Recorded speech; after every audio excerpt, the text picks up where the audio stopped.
Hi guys, sa video na to testing ako gumawa ng dyan ng calandius oil. At ayan, nagbutas lang ako ng 1/8 size na drill bit sa 3/4 size na tubo. Ayan mga idol, 8 sa itaas, 4 sa ibaba.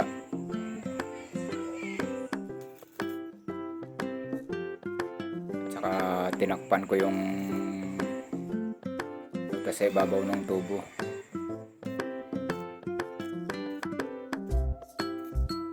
Ispat-ispat lang mga idol kasi manipis yung stainless tube. Ayun, at gumawa na tayo ng pinaka burner nya. DI pipe lang yan mga idol na Delos, at saka stainless tube din na hindi uno yung daanan ng blower natin sa hangin. At yan, tinesting muna natin kung gagana ba. Kumana naman mga idol,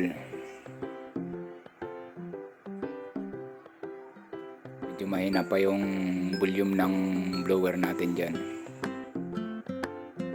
Saka hindi pa ako nakapag-set dyan ng tangke ng use oil. Doon mismo ako naglagay ng use oil sa burner.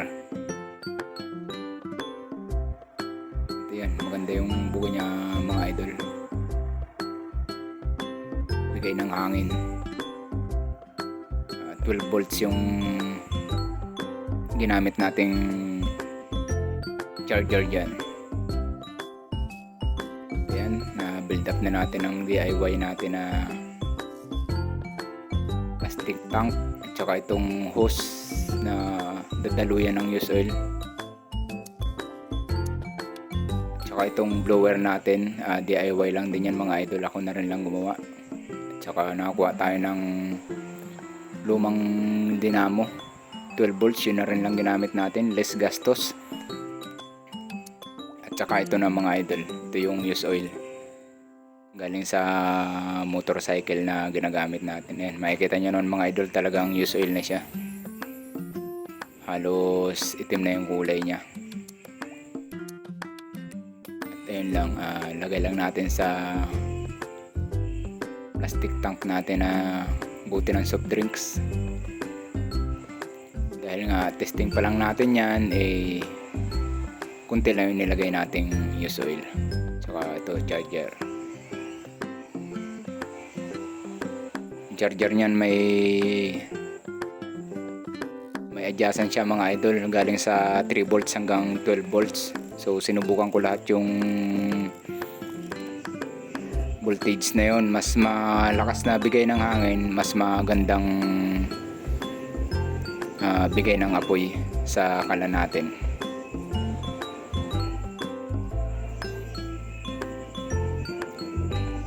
Ayan, dapat control lang yung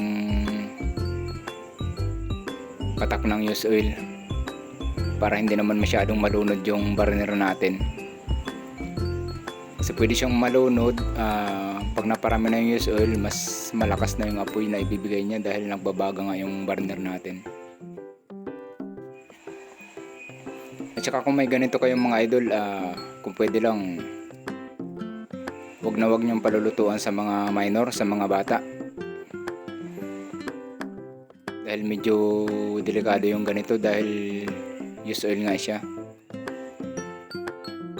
Lalo yung mga iluluto natin kanin o yung may sabaw na pangulam, hindi siya pwedeng mapataka ng tubig. Kasi biglang nag-explode yung apoy niya pagka napataka ng tubig. So delikado para sa mga bata.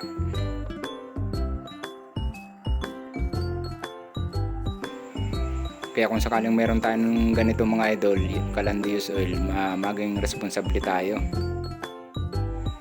Dapat mga adult lang gumagamit nito, hindi pwede sa mga bata. At ayan mga idol, red flame, red to yellow flame. Hindi pa ako satisfied yan mga idol, pero pwede na rin. Testing lang natin to. Next time, next day o may mga bakanting oras tayo, saka natin papalitan yung burner niya. Mas maganda yung blue flame. At yan, tinistingan na natin mga idol. Magpiprito tayo ng dinner. Okay, click siya mga idol. So wala akong standard size na kinupi dyan, kasi dapat may mga sukat yan. May mga sukat kung anong size, kung anong laki ng burner. Yung sa akin, testing ko nga lang. So yung size ko lang ang sinunod ko, yung gusto kong size. Pero mas maganda kung makakuha kayo ng size sa mga talagang gumagawa nito. Thank you sa panonood mga idol.